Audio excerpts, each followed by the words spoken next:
Hello and welcome to MCUnhinged, the podcast where we talk about all the MCU movies and how they connect to the movies that came before them. I'm your host Tyler, and with me as always is Shibuya and Shawn. Heyo. Hi.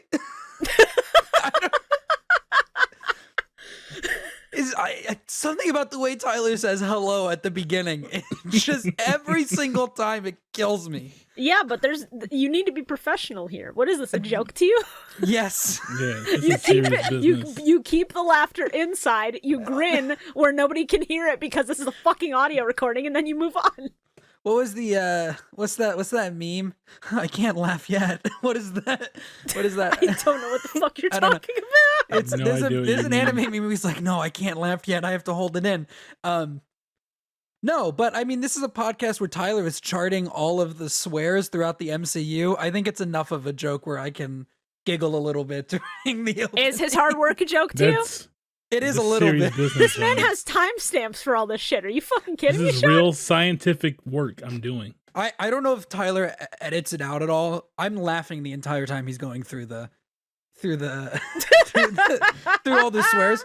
Are you telling me you don't listen to our episodes, Shawn? No, I don't listen to anything that I do unless I have to edit it because I hate my own voice. But Understandable.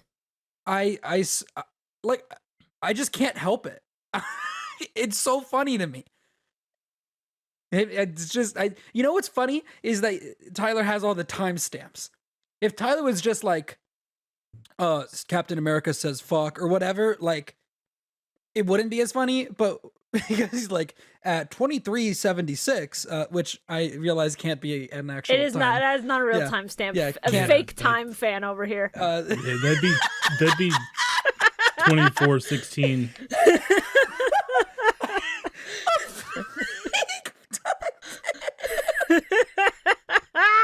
I don't like the concept of time enough. Well, buddy, I have a show you'd hate. It's called Doctor Who. I love Doctor Who. I'm going back through Eccleston right now. I've seen it on Twitter. Yeah. Very, very unfortunate about that one line. Rose, what? You can't just call a man gay like that. Stop that. Oh. It's 2005. Fuck off. Yeah. So today we're talking about Iron Man 3. We sure are. I promise. And Iron Man 3 came out in 2013. Hold on, hang on, runtime. wait, hang on. I've got the segue from Doctor Who. Okay. We've already Shibuya? moved on, but go back. Yeah, no. I've already started giving No, I've got the stats. better one. Ready? Okay. Shibuya, you were watching a show about Christopher Eccleston. Who We're not on Thor the Dark World starred- yet, buddy. No. He starred in a little movie called Thor the Dark World, but right before Thor the Dark World, another movie came out called Iron Man 3. That's way too wordy. Boom, I did it. Anyways, Great segue. Iron Man 3 came out in Great segue. 2013 at a runtime of 2 hours and 10 minutes. Directed by Shane Black, who did Lethal Weapons 1 and 2. He did some other stuff that I've never seen. The most recent, or not the most recent Predator movie, but the He one did before one of the them, most yeah. recent. Yeah. The bad one. Yeah. Written by Drew Pearce and Shane Black as well. It has a budget of $200 million and a box office of $1,214,811,252 worldwide. Is this the first solo character to have crossed $1 billion? Yes. Fuck Okay, yeah, baby. Iron yeah. Man sweep. Let's go. With a 33.7% domestic and a 66.3% international split. Holy shit. That feels like a it way has wider margin than usual. It's pretty big. Probably the widest we've had since Hulk or maybe Thor. Probably. Rotten Tomatoes of 79 from critics and 78 from audiences. That's actually okay. Yep. That's higher than I would have expected, to be honest, from the way people talk about this movie, not how I feel about it. People sure do talk about it. 7.1 out of 10 on IMDb. And as usual, an 88% on Google. They're usually in that range. Mm-hmm. This is a movie where we were talking about last time how we think Avengers would have gotten reviewed lower if it was reviewed today. I think the Rotten Tomato for this movie would be higher today. I think this movie has flair to it that I think it would have gotten reviewed higher just based on like. Would modern Marvel fans get tired of this movie because of how it's written and how many gags there are? Like it.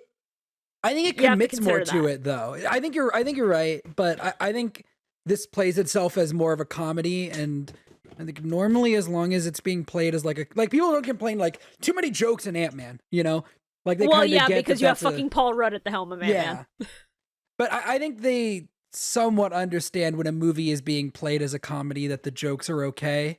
I think they just get more upset when somebody dares to make a quip during something that's somewhat serious. So anyway, Tony quips a lot when he's getting shot at and blown up and strangled. Oh, it's so good. It's so good. I have so many notes about this shit. I'm very excited to get to a certain line that is going to either divide our viewer base or alienate our viewer base entirely. It's going to be very cool because everybody in this call will agree with me on it also. I hope so. No, I know you will. This is a stance that I know we all agree on. Okay, cool. All right, let's get into the movie then.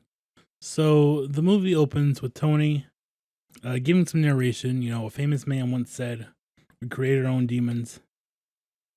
And a bunch of other stuff. As we get shots of yeah. I didn't quote all. He sure said a lot of shit in that opening. He said a lot of shit. Yeah, it was a monologue. I'm not gonna quote all of it. But we get shots of like Tony's lab being destroyed. And Tony's telling this to someone who knows. As we get the opening credits to Eiffel 65's Blue. Yeah, let's go. Great pick. The year's 1999, New Year's Eve in Bern, Switzerland.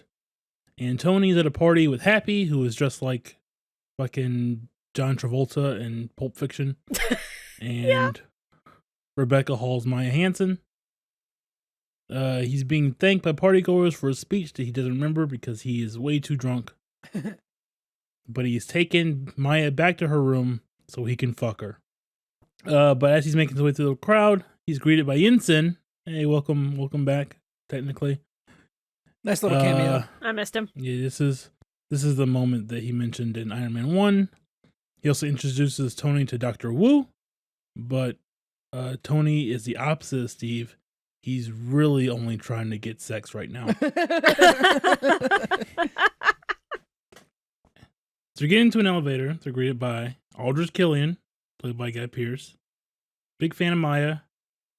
And he's trying to make a business proposal for a privately funded think tank called Advanced Idea Mechanics, aka AIM for short. Tony doesn't take the business cards because he doesn't like being handed things. And when they get to their floor, Tony tells Aldrich that he's interested and to meet him on the roof in 5 minutes. Obviously, that was a lie. Because ain't no way Tony Stark is having 5-minute sex. Maya shows Tony her research and talks about accessing the chemically recoding the part of the brain that like does repair and shit, and basically like hacking the operating system of a living organism. As Tony guides her to her room and shoos Happy away, who's just kind of outside the door. She does note that she's calling this Extremis, which just sounds evil anyways. It's like that's a really evil sounding name. Happy's told not to touch the plant, but before he goes, he pulls a leaf off of it. He just couldn't leave her ficus alone. It's such a shame. He really couldn't. Right before Happy leaves, the plant grows its leaf back, and there's a glitch in the Extremis system here, and it explodes. And Happy protects Tony, like tackles him under the bed. And it's funny because he tackles him after the thing has already happened. Yeah, like it's such a delayed reaction. Yeah. I respect the spirit, but this man would be terrible at Get Down, Mr. President. You also have to remember that this is also at the precipice of what people thought was going to be Y2K. Yeah. True. That's true, yeah. Tony's like, hey, get the fuck out of here. I gotta have sex. Yeah, Tony's like, I cannot get pussy with your mullet in the same room. Get out. it's kind of very strange how he closes the door on them, like, and he's like nodding or whatever. I'm like, He's that's a a little, bodyguard. I don't know, that's a little Happy weird. for his friend. It's a little weird. Tony didn't go see Aldridge, obviously, who's up on the roof as the fireworks go off. And this is when Tony, back in narration, remarks that this is when he creates some of his own demons without even knowing it. He leaves like a partial solution to the glitch in the extremist system on a nightstand on his little name tag that says, you know who I am, which for a while was which RDJ's like Twitter handle. Yeah, I or remember. his like Twitter bio. That's funny. Back in present day, Tony's implanting himself with micro repeaters for this new thing he's working on. And he gets dummy to clean up the blood. Just like his weeb ass martial arts shit that he was working on for Sherlock, one of the Sherlock movies. Oh, yeah. And he's also been awake for 3 days. I'm sure that's fine. Yeah. Tony is testing the autonomous prehensile propulsion of his newest Iron Man suit, the Mark 42. A suit that seems to be based on, the kind of call it technology that Mjolnir has. Yeah. It's not technology, but you know what I'm saying. He saw Thor do it, and he's like, you know what? I should do that. He was just like, damn, Point Break, I need to steal that. Let's go. I feel like he was kind of working on something similar already, though, wasn't he? Because he had the bracelets with those. He had the bracelets. Yeah. Isn't this just like okay, we're taking that to 100 or whatever? Like now we're the bracelets were the beginning different. of like calling armor to me, right? Like instead of like having to walk into it. And yes it's and just... no, I think, because like the vibe is a bit similar, but like the fact that he's injecting these into himself also just makes it so that like the bracelets can never be stolen from him. He can never lose them. Yeah. Like it's like hardwired. It's like advancements. I mean, I don't know.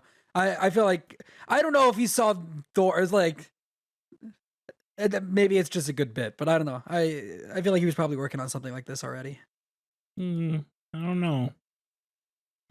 We don't see what all the other fucking 35 suits are up to. But we see a lot of them. So he calls a suit with his kung fu, and parts start flying at him from the table. Some coming in a little fast, very slapstick kind of scene. But he does do like a flip to catch the faceplate. Yeah, faceplate.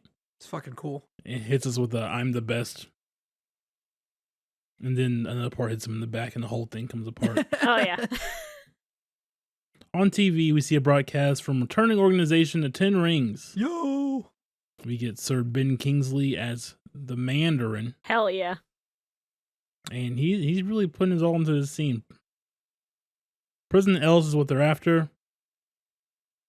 It's a good thing to note here that the Mandarin says, "You know who I am," which is, a callback to the fucking note, the fucking name tag. Mm-hmm. But you know what he says at the end there? "And you'll never see me coming." What a good line. Good delivery. Like Ben Kingsley in this role is so good. Very, very good.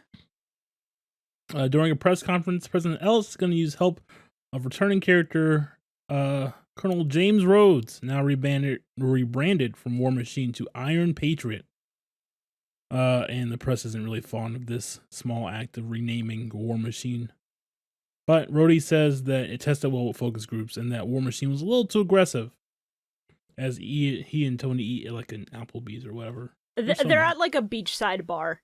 Yeah. It's a very good scene. Because you can see the beach right outside, and I think, if I remember correctly, I think I saw pictures of it around the time it was happening. Like they just built up a whole little set from scratch, like on a beach. Oh, that's cool. That's cool. So they had the windows outside. That's real. And they just had a bunch of their extras come in while they were filming this shit. Okay. Tony wants to talk about the Mandarin, but Rhodey says it's classified, but that there's been 9 bombings and that the public only knows about 3. They can't find the explosives, though. There's no bomb casing or any evidence. And Rhodey is a little worried about how little sleep Tony is getting. While they're talking, some kids come up and ask Tony to sign their drawing of Iron Man taking the nuke through the portal. Thinking about the aliens and other threats, Tony accidentally breaks the crayon and has an anxiety attack, while the little boy whispers, "How'd you get out of the wormhole?" What a fucking weird thing to do. What a Kids are fucking weird, dude. They Yeah, but don't he, have like, a he sense of kids don't have a sense of boundaries. Kids don't know that shit is awkward and poorly timed, and that this man is experiencing a severe bout of PTSD.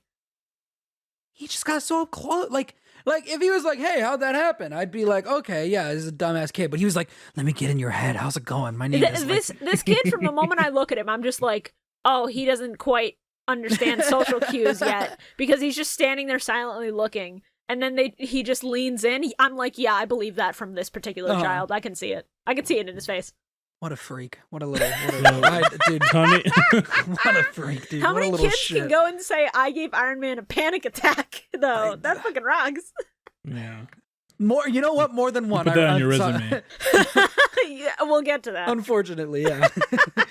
So he runs outside into his suit, like a little safety blanket, and asks Jarvis what's wrong with him, which Jarvis is like, "You just had a panic attack, bro."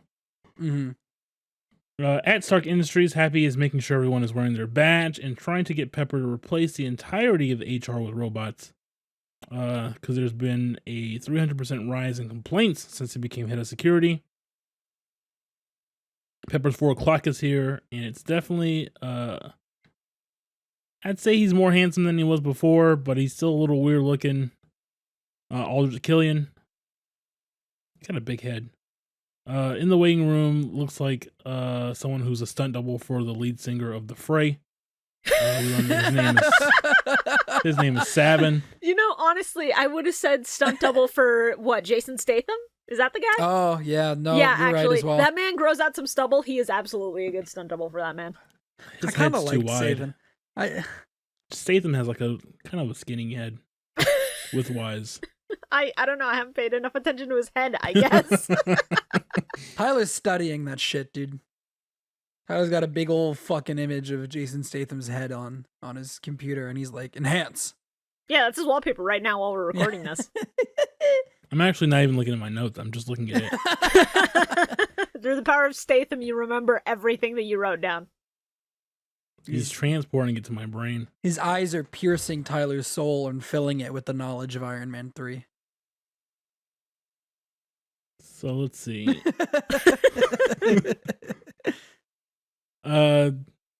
Basically, AIM has been banned on some of their immoral biotech research. And Aldridge and his think they came up with the idea. Extremists. Whoa, really? This is the first time we're hearing about that.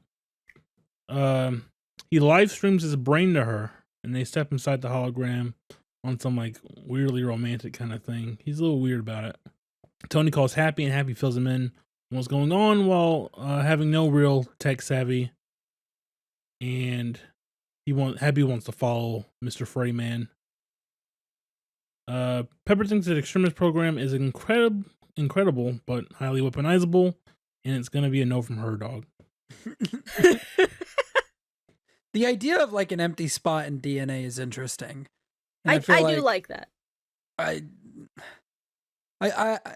doubt they'll do. I doubt they'll do anything with it. But they're never gonna use that shit again. It's so unfortunate.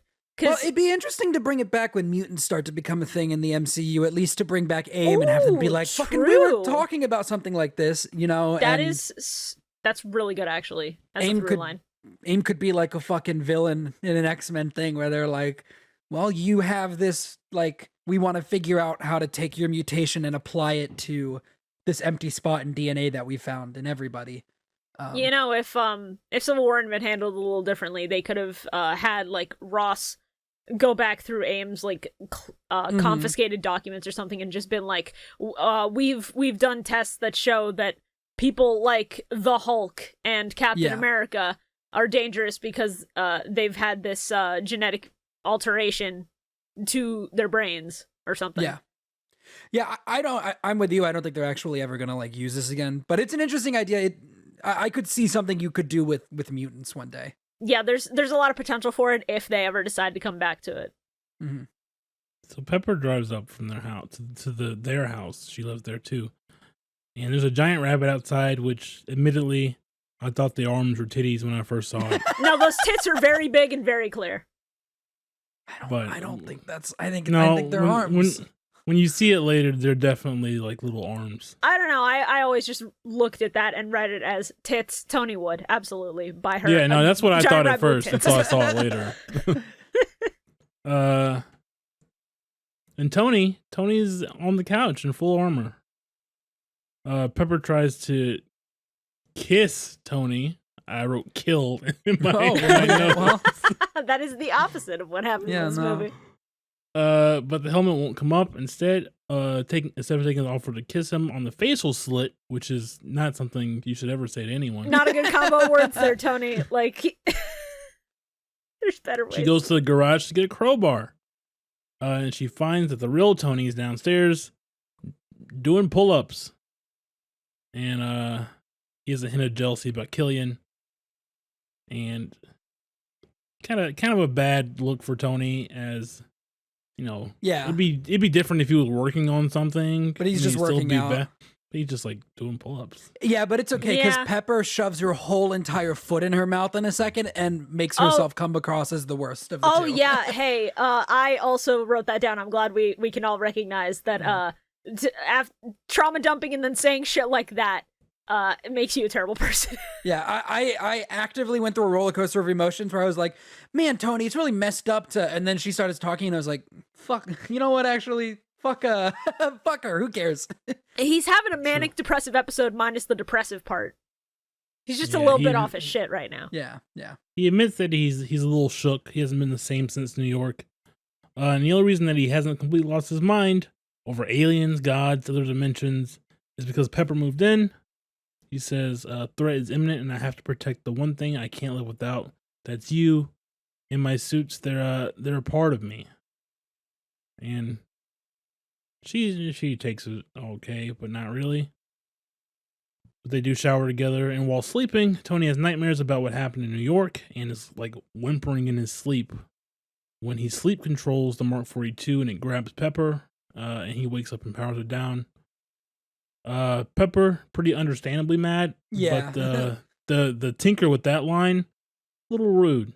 Very fucked up. Yeah. The one that got me was in the scene where she finds him doing pull-ups, and he just goes, he talks about the suits being part of him, and she goes, they're a distraction.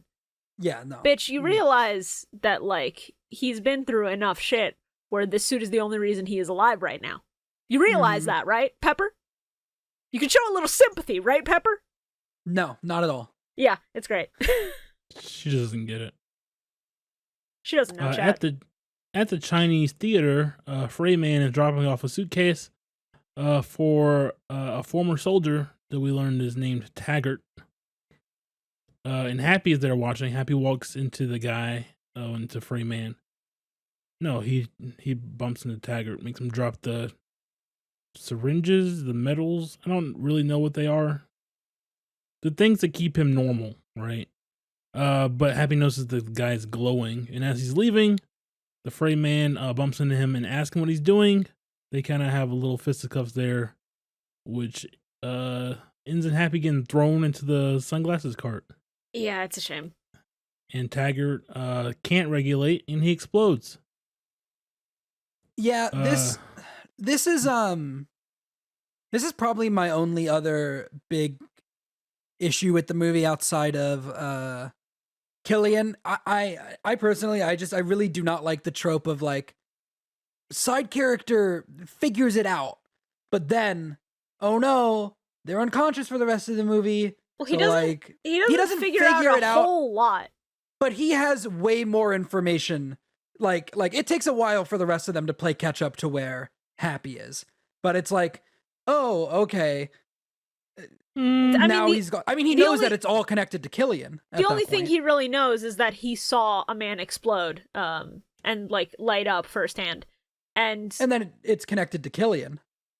Well, yeah, but he already told Tony that Killian was suspicious, so yeah, but that's different. He already has that information, and he like points saying to the dog tags. Somebody is suspicious is different from like, yeah, he gave another, like his bodyguard gave another person a drug that caused them to turn red and explode. Yeah, but he didn't tell anyone that. No, that's what I'm saying. Is like this happens in the second Harry Potter movie, where like Hermione figures out, oh no, she's in fucking, she's petrified for the rest of the movie. I don't know. I don't mind it so much here because it's totally personal. Like, Happy Ending Sidelined also sets the stage for literally everything that is about to come, including one of the best fucking like bits of the movie.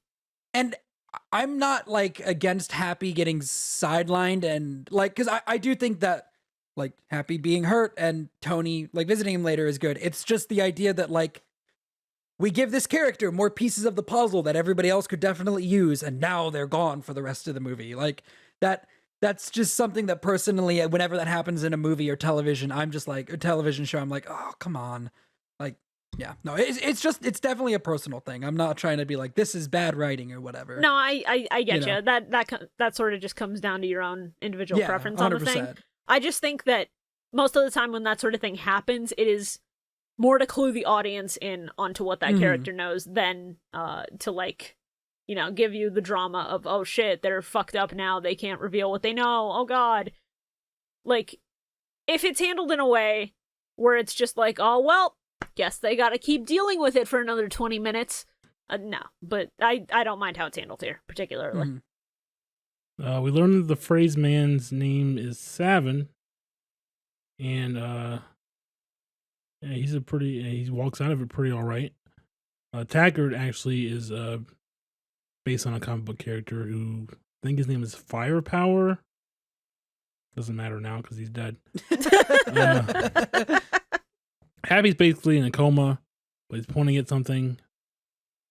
And then we get some more Mandarin. He's back to give us a little lesson on fortune cookies. About how they look and sound Chinese, but they're actually invented by Americans. Pretty fitting in the long run, that little fact. But he tells the president not to worry and that the big one is coming. Whatever the fuck that's supposed to mean. Tony stops the nurse from turning off Downton Abbey. Why say outside? What does that mean? He goes outside. No. Yeah, I didn't see the period there in my sentence. So Tony walks outside the hospital and is swarmed by a bunch of reporters asking about the Mandarin attack. And there's one guy with a cell phone was like, hey, when's someone going to kill this guy already? Just saying. What a fucking... when is somebody going to kill this guy is like, all right, that's whatever. That's such a hyper-American thing, though. Like, you understand that this was, like, at the height of shit like Bin Laden, where everyone 100%. Was just like, get him, kill him, dude, whoa, whoa, whoa, whoa. And the 100%. Fact that this guy is just a rando with his cell phone in a crowd of reporters is the funniest shit imaginable. The part that I was like, what? Was when he goes, just saying. Like... Yeah, like Tony turns around visibly furious, and this guy's like, just saying. I'm like, what the fuck? And Tony's like, my name's Tony Stark, and I'm not afraid of you. I know you're a coward, so I've decided you just died, pal.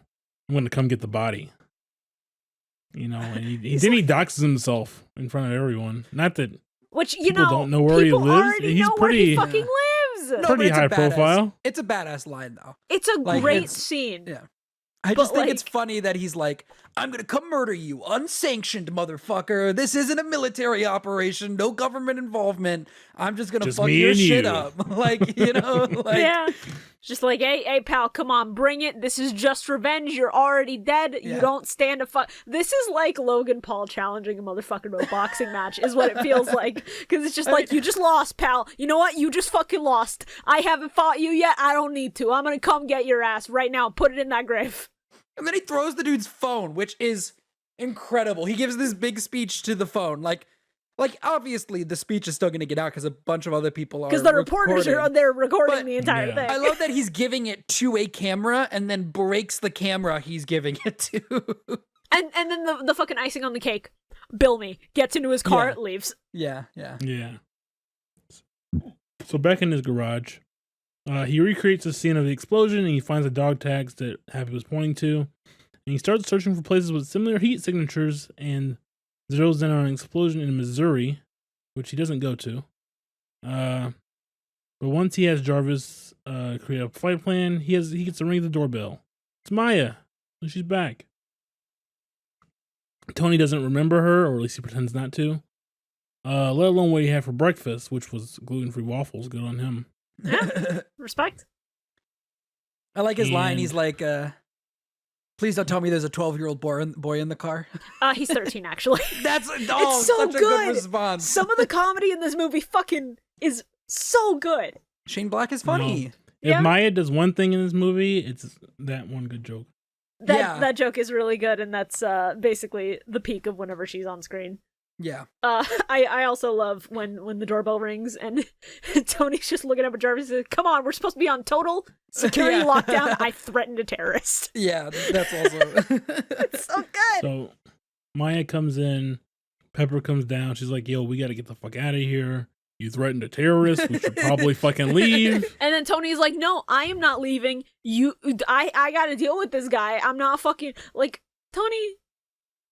have you not slept for 5 days? Because motherfucker, if you were thinking straight, you would get her out and then deal with the terrorist you threatened. And they start having an argument about the bunny, and I just laughed at the line, "It's a big bunny, relax about it." Yeah. But Maya notices a missile coming through the window, which... She doesn't even notice it through the window. She notices it on the TV behind them, kind of recording TV. footage outside the house. Which honestly, that missile would have hit before she noticed that on the TV. Yeah. Because there's a delay between, you know how it works. Yeah. Yeah, but for effect, that seems really good. So Tony armors up Pepper to save her from the blast, and Savin's one of the helicopters as they continue to fire at it. I love how much fun Savin. I love how much fun he's having in this movie. He's always around. Yeah, that's part of why I called him Jason Statham. Is he feels like he's a character in a Fast and Furious movie, just doing all of this crazy shit throughout the entire film until he finally eats shit and dies.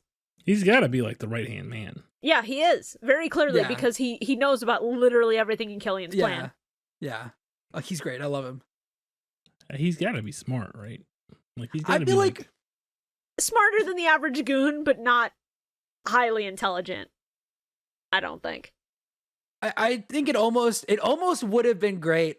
I don't know if this would have actually worked. Obviously, this is like fan fiction. Like, oh, this would have been great, but like, I'm not putting a whole ton of thought of it right this second. But it might have been cool if like he had killed Killian and been like he had been the final boss.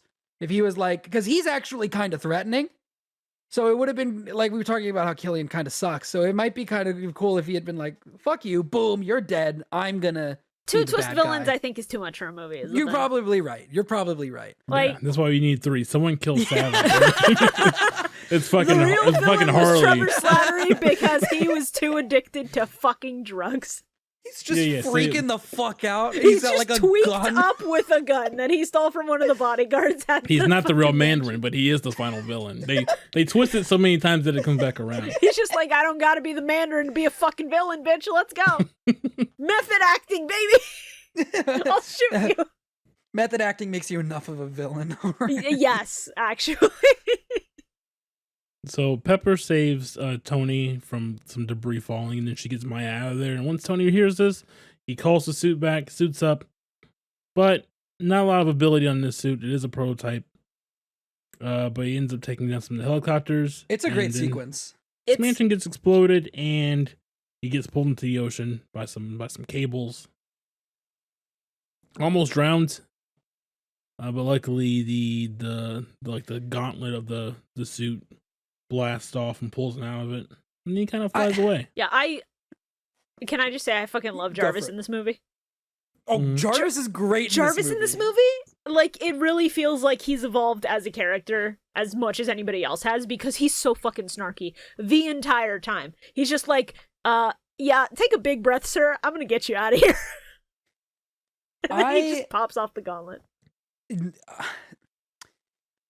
Love this sequence. I did have to write down, I'm like, where's the military? Like, there are like a bunch of helicopters with like machine guns and rocket launchers just like attacking US soil. I like to think that the military saw Tony Stark do this on live television, turned to Colonel Rhodes and just went, you know, we can't keep doing this. He's a civvy. He can't have this much privilege. He's rich. He's Iron Man. He can figure it out. And then Rhodes is like, "No, I'm sure he's got it handled." Meanwhile, Tony is drowning in a suit at the bottom of the ocean. And it's such a good sequence. That entire fight. Like, first of all, I think this is the first time they really played the Iron Man theme for this movie, which I kind of am disappointed is only in this movie because I really like it. They never use it again. I really enjoyed it. There's a bit in the music. I'm just going through the notes for the sequence I had because I had a couple where he's fighting and then he looks up and he sees a piano is coming down to hit him. And in the score, there's like a ding like on the piano right when that's it so hits good. him. It's really good. And I did write down when he's underwater. I'm like I let it go because it's just a stupid thought I had, but I'm almost positive that suit arm would have just ripped his arm off. I don't know that it would have like pulled him out of the debris like that. I saw him like grabs his like free arm and just pulls it, and then all the debris breaks. I was like, I don't know about that. You know, I think the arm would have just gone. Looking for logistics in a superhero movie is lost exactly. cause, but exactly. It's not like a criticism or whatever. It's just in the moment I was like, I don't know if that whatever. I have a couple notes on this scene just because this entire action sequence is one of my favorite action sequences that we have watched to date. It's like great. in the MCU. From the moment that the missile hits and it goes slow-mo, I think the directing on this shit's fucking stellar. Like, it's incredible. Tony being told this is a prototype, it does not have enough capabilities for flight, and just like struggling to rip the missile out from his arm, chuck it at the copter, and then repulsor blast it. Amazing. The fact that there's a callback to that exact shit later is also amazing. Yeah. And I just fucking love this movie so much. It's things like this that really make you kind of miss the MCU at this stage. Cause like these wacky action scenes are just so much fun. Yeah, I definitely think I think for me this is one of the best sequences in the movie. I don't know. There's like 2 or 3 that I think are just incredible. Yeah, there's another one later on that I'll argue for as well, but this is absolutely top 2 for me. Mm-hmm. So Tony wakes up mid-flight because of a low battery alert, and he's crashing down into a snowy area. They're 5 miles from Rose Hill, Tennessee. But Jarvis does sound proud that he made a flight plan. Yeah, I love it. Yeah, it's just like, what the fuck did you send me to Tennessee for? I prepared a flight plan, sir. This is the location. I don't know what you want from me. But then Jarvis also kind of runs out of power. And now Tony has to drag the suit around. He does find a payphone to call Pepper. Then he breaks into the garage and sits the suit on the couch. As he's tinkering, a little boy walks up on him and tells him to freeze while pointing a tail gun at him. This is Harley Keener. You may not recognize him because he's not a young adult anymore. He's back to being a kid. I phrased that really weird.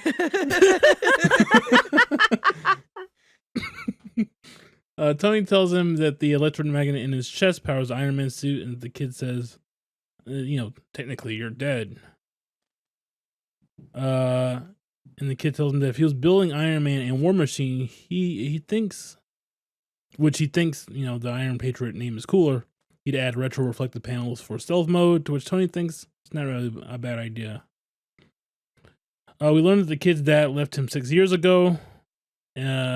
Which this scene gives me the idea for the swear list, and Tony says some words that I think a lot of us can relate to. A lot of us should live by. He says, yeah. He says, which happens, dads leave, no need to be a pussy about it. Yeah. He sure said that to a 12-year-old, huh? He's 11. He can take it. And you know that like Robert Downey Jr. does such a good job in his performance. You know that even the kid mentioning that his dad left like triggered Tony. Like the way he says that is like he's clearly like trying to be like, oh God, I'm having feelings about my own father now. Push that down. Don't be a pussy about it. Like. Yeah, he's just like, all right, tried and true repression. Let's go. Yeah. Works every time. Who needs therapy? Therapy's for Yeah. bitches. Let's go. Yeah. They don't call me Tony Snark for nothing. Actually, they call him Tony Stank, if you will recall. Oh God, yes. Not yet. They will one day. The legend will be told. One day. So Tony picks up on the fact that this kid is being bullied in school and gives him like a small weapon of sort from the Iron Man armor as a part of their deal for Harley to get him the things he needs. Also, a sandwich. And then Tony tells him that he's the mechanic. Tony. There's a weird little nickname for him. Back at the wreckage of Tony's Malibu home, news crews and firefighters are there. Pepper's like holding a damaged Iron Man helmet. I guess one just popped up out of the basement or something. But she hears a beep coming from it, and then she puts it on and gets the message that Tony left earlier. And so when Pepper's driving down with Maya, who says that she thinks her boss is working for the Mandarin, and Maya says that her boss's name is Aldrich Killian. What? Who could have seen this coming? All right. Can we just talk about Killian now? Can we just get it out of the way? Okay. I hate Killian. Like a lot. Like I really do. This movie I enjoyed despite Killian. Okay. Killian, I think, is like one of the worst villains in the MCU. I just oh boy. They try to do a thing in this movie. Like obviously I just want to get the Killian thing out of the way. So they try to do a thing in this movie where they like last movie we had Sam Rockwell and we had the true villain, like the actual physical guy with Whiplash, right? And they try to set that up again this movie where you're like, oh, Aldrich Killian is the Sam Rockwell and the Mandarin is going to be the physical guy. And then they do the swap, which I think the Mandarin twist is good, but I don't fucking at no point am I like, oh man, Aldrich Killian, what a threatening like what a threatening person, Can I throw in my 2 cents in the ring for Aldrich Killian? I believe he's played by Guy Pearce, if I'm remembering correctly. Yes. And yeah, he is. No shade to Guy Pearce here, but they made you the most dripless white man I've ever seen in my fucking life in this movie. You are trying so hard, Aldrich Killian, and you are failing in every conceivable fucking way. He's not even charming like Sam Rockwell was. No, he's not. When I say drip, I also mean like just personality-wise. This man has nothing going for him. He has his money and he has his brain, and you can tell that's all he has because he shows it off to multiple people throughout this fucking movie. Without his brain, he is fucking nothing.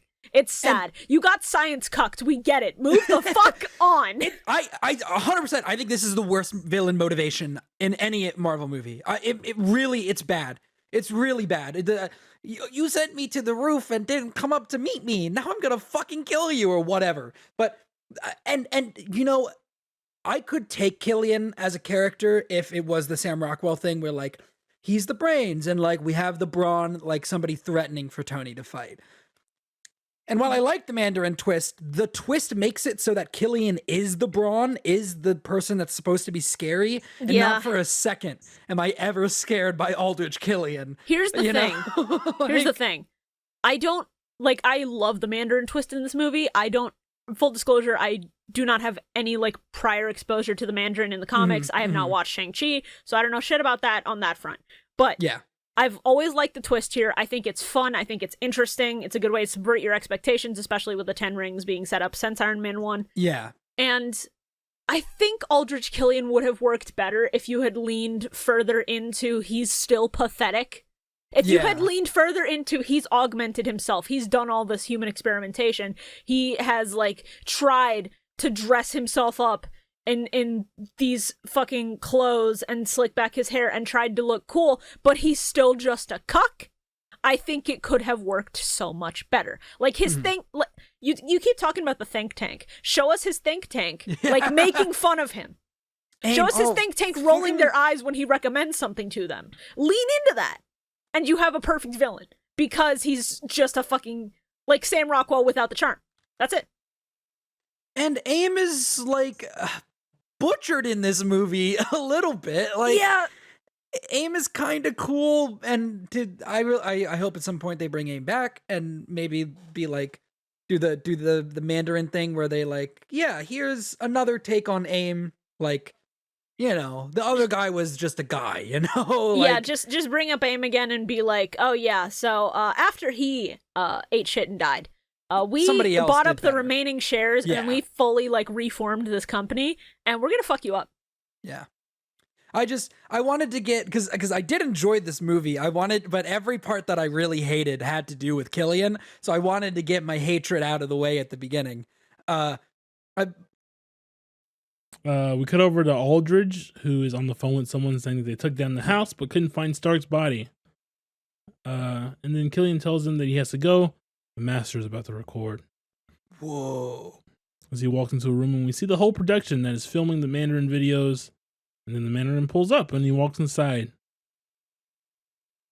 And it's really funny to think about, as no one is supposed to look or speak to him, or they will get shot in the head. Well, yeah, you don't want to expose the fact that he's not really a terrorist. Yeah, if He's they still a look or terrorist, speak but- to him, the entire cover is fucking blown. Yeah. That he's So not as much of a terrorist as he seems, I guess. some of them have to know, right?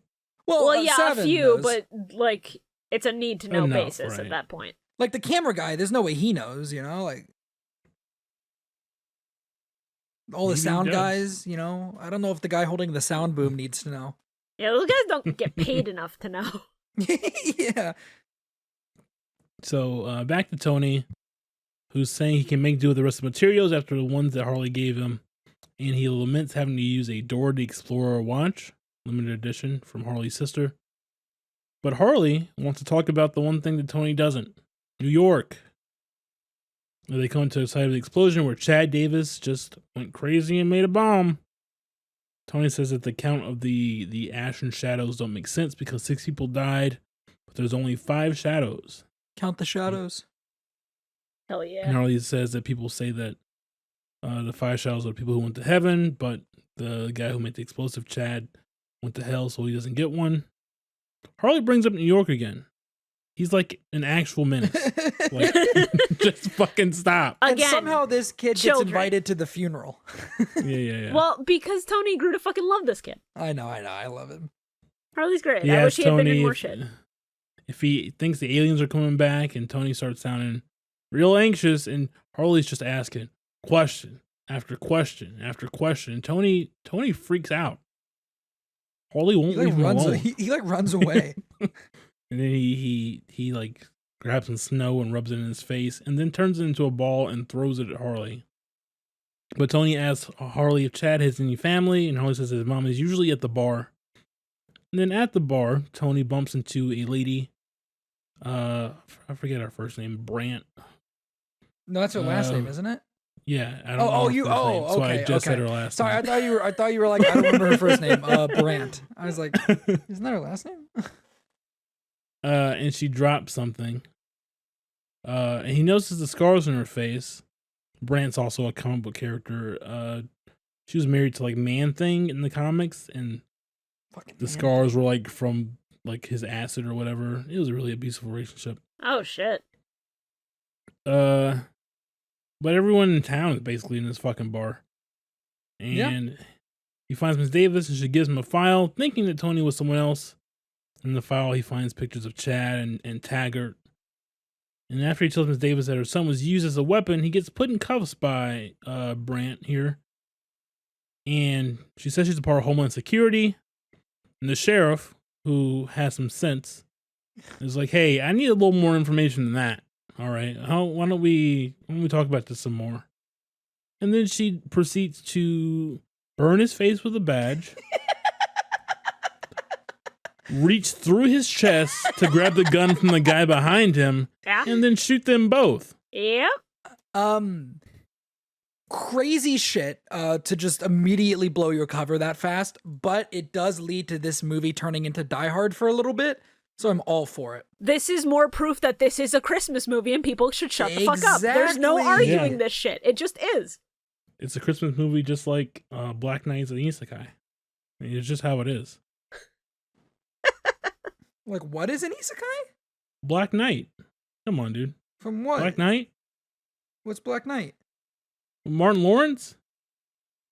I don't think I've seen Black Knight. Okay. I'll be real with you for a second. I thought you were talking about Sonic and the Black Knight. And I'm like, yeah, that is a fucking isekai. Let's No, go. I mean that's an isekai too. Just wait. One day, movie night, we're gonna watch Black Knight with Martin Lawrence, and then we're gonna watch a playthrough or something. Like in the Black Fuck Knight. yeah, because then we get to end on Night of the Wind. Let's go. Tyler, you either get Black Knight or The Boy, but you don't get both. You're not invited to Black Knight movie night. What?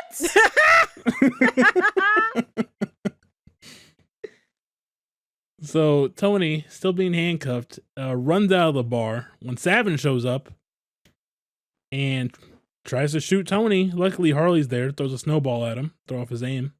Aim, get it? Tony jumps through the window of a car. Now let him speak. He's spitting. So, fucking Brant grabs a shotgun from a guy who was going to shoot her in the back, and aims at Tony as he jumps through the window of a diner, coffee shop kind of place. Dude, I love that this random dude in this town was like, I got my gun. Let's deal with this. Like, I got her. I'm going to get real close. She finds Tony hiding. Like, she's literally right there. They tangle for a bit before he uses the heat coming off her skin to burn the handcuffs. Then he sets the place on fire and rigs Good a play, by the way. microwave. Yeah. And a gas line to go off, blowing her out of the place. She probably dies here. Yeah, because she lands in the power lines. Probably dead. We don't see her again. man, just like Vanisher. So this fight in like the diner where Tony is just like setting up 10,000 traps subsequently all at once with zero time to think, while also quipping. This is the line that will make or break people's enjoyment of the podcast, because people who are mad that this Tony Stark mentored Peter Parker later on are fucking insane. Yeah, this entire 100%. scene is a Spider-Man fight scene, basically. Oh my gosh, you're right. Yeah. You're right. Yes. You're right. And dude, the evil lady even says it. She's like, a cheap trick and a lazy one-liner, which I feel like could describe Peter Parker. That describes a lot of Spider-Man fights. Yeah. Like, cheap trick and a lazy one-liner And the tricks is Peter aren't cheap Parker. because they're fucking brilliant. Like using the fucking dog tags in the microwave to make an explosion after you kicked grease that happened to be next to you and fucking throw your molten handcuffs to set it on fire. It's brilliant. Yeah, great sequence. It's And so before good. that, he gets behind the trunk of that car and looks at that guy who's on the ground. He's just like, great night, huh? Whatever he says. She's fucking dead. Savin says, fuck this, and brings down a water tower. Yeah, that's a little much. And Tony gets a little trapped under some debris. And then Savin comes in. He has Harley held captive, but Tony reminds Harley about the bully thing. And he uses the little weapon to blind Savin for a second. And Tony blasts him with the homemade repulsor. He also calls Savin Westworld, which is a reference to Savin's comic book character, who was a cyborg assassin named Coldblood. Neat. Harley boasts about helping Tony as Tony drives off in Savin's car.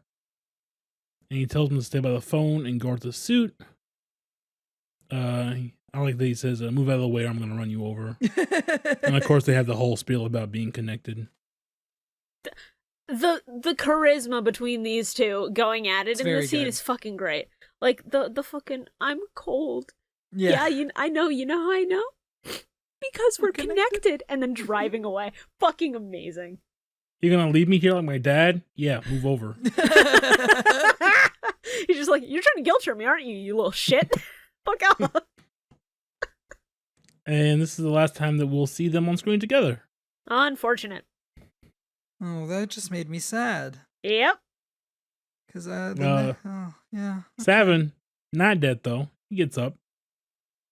And the TV stations get taken over again as a new message from the Mandarin comes in. The president is on Air Force One as he's watching, and the Mandarin has an accountant from the Roxxon oil company at gunpoint. Yo, Roxanne! Says that if the president doesn't call him in 30 seconds, he's going to kill this accountant on TV. The president makes the call, but the Mandarin kills him anyways. So do we think that Trevor actually killed that guy? Yes. I think so. I think that he was just baked out of his fucking mind. They handed him a gun and said, it's a prop, shoot this guy in the head, and he went, yes sir, chief, right. Let's fucking go. Because I actually, like, his performance right after he shoots the guy is really good. Because I think you can... I think your read is exactly right that he didn't realize that it was thinks it's all actually a movie gun. magic. He literally And then- talks about the green screens and special effects later on, which is probably what they told him. But when he shoots the guy, he then sounds really like broken up for a couple seconds, like he's choking over what he's gonna say. So I think I'm going to headcanon that he realizes that he shot that guy and he's like, holy fuck. I don't think he realized. But he's an Sean. actor. No, I'm I headcanoning think it. he's an actor, and he is like playing this with the Sean, gravitas you of gotta I have separate killed a canon from man. reality. I Nope, don't I think don't he care. knows that he killed a man. It's too late. In my headcanon, he knows, and he's very upset about it. I'm happy your headcanon is cool. I don't think that's real canon. That's okay. That's all right. So President Ellis puts Rhodey on the job ASAP, and they have a point of possible origin in Pakistan. Tony's looking some files in the car when he notices that the MIA on the files is actually backwards AIM. That's really good, actually. So Iron Patriot bursts into a Pakistani residence and finds absolutely nothing, but he does get a call from Tony. Yeah, that happens a asking lot about in this glowing movie. women. Yeah. Iron Patriot bursts into a lot of Afghani places throughout the course of this movie. It's only 2, but it's more than it's 2 more than you should have. It feels like a lot. With all the commentary on America that the Mandarin is spitting, I have to feel like that might have been just an in-joke by the writers, potentially, to just be like, because every terrorist threat is in the fucking far east to grow up. Yeah. I think it definitely is trying to say something by the fact that they're like, okay, we've got the location of the Mandarin, and they send him to a fucking place where these women are making, like, clothes. Yeah, it's a sweatshop. Like, that's... I think that's also kind of commentary, a little bit. A little bit. So, Rhodey's just happy to hear his friend. We find out that War Machine's redesign was from AIM. And Tony needs to get to a comm station and log in as Rhodey, whose username and password are War Machine 68 and War Machine Rocks, all caps with an X. He's spitting, though. He's right. It's a good bit. As War Machine does rock. As people laugh, and Rhodey he points his big gun at them. Tony pulls up to a Miss Chattanooga beauty pageant and breaks into a news van, and we can see a small cameo from Stan Lee, who's giving scores of the pageant. It's a really bad cameo. Just gonna say that. Yeah. We ranked it in D tier. Me and Shawn did. Yeah. I think you're right for it, because I can't see many other places where you could squeeze Stan Lee in, sadly, but I think you have better options than, oh yeah, those titties are a 10, queen. No. Yeah. That whole sequence was just weird. I think. I don't know. When all of a sudden it was like, here are these women in bikinis. I was like, wait, what's happening? But to be fair, Stan Lee is someone who was upset that he didn't get to film his cameo for Deadpool in an actual strip club. That's funny as fuck. I never knew that. So right as Tony checks the speeds of the news crew of the van, the news crew guy comes in. His name is Gary, and he's a huge Tony Stark fan. Like he has a hang up on his mom, the tattoo of Tony. He's like styled himself the fucking after look. him. Yeah. Another very funny bit. Yeah. Tony stops him in his excitement and puts him to task to pump up the internet juice by about 40%. And on his AIM server, we find induction videos for some of the extremist soldiers, including Ellen Brandt, and Chad Davis. A lot of amputees. Maya explains to Pepper, they're in a hotel or something, about how scientists usually start out very starry-eyed and then they corrupt with ego. Like a room service guy knocks on the door. comes in with some food. Then Aldrich snaps his neck. It's crazy. Was that part of the plan, or did they just happen to show up at the same time? I don't know. It's nuts. I have to feel like Aldrich just was on a power trip and he was like, oh yeah, I'm so cool. I'm so fucking cool. I'm gonna walk up on Pepper Potts, this girl who I hit on, and she took none of my advances and was actually creeped out, but I don't get it because I'm a fucking man who just wants pussy, and I'm gonna snap this guy's neck and it's gonna be so cool. She's gonna be so fucking scared and I'm gonna just be like, yeah. Yeah, and so Aldrich kills this guy, and he grabs Pepper, and he's like, kind of has her by the neck. Maya knew about this plan. She's in on it, but she wasn't trying to save Stark at the. I mean, she was trying to save Stark, but she was doing it because she wanted them on their side, Mm-hmm. and now he has an incentive to help with the abduction of Pepper. Rhodey is sent to another suspected broadcast site of the Mandarin, and this time it's a sweatshop. Not a good look for America yet again. The workers thank them because they think he's here to save them. But I do like this line. It's like, yeah, you're free now if you weren't already. Rhodey's really good in this movie for what little screen time he has. Rhodey is always really good. I really like Rhodey. That's fair. I hope he's on the new Avengers team, or at least he's like on call for them. I would love that. Armor Wars, please, dear God. I want more Don Cheadle Rhodey so bad. The last person to shake his hand is actually an extremist soldier, and she incapacitates him, saying that the plan is to pry his suit and pry his body out of his suit if they have to. Tony's on the phone with Harley, who puts Jarvis on, who's recharging, but he kind of messes up his words at the end.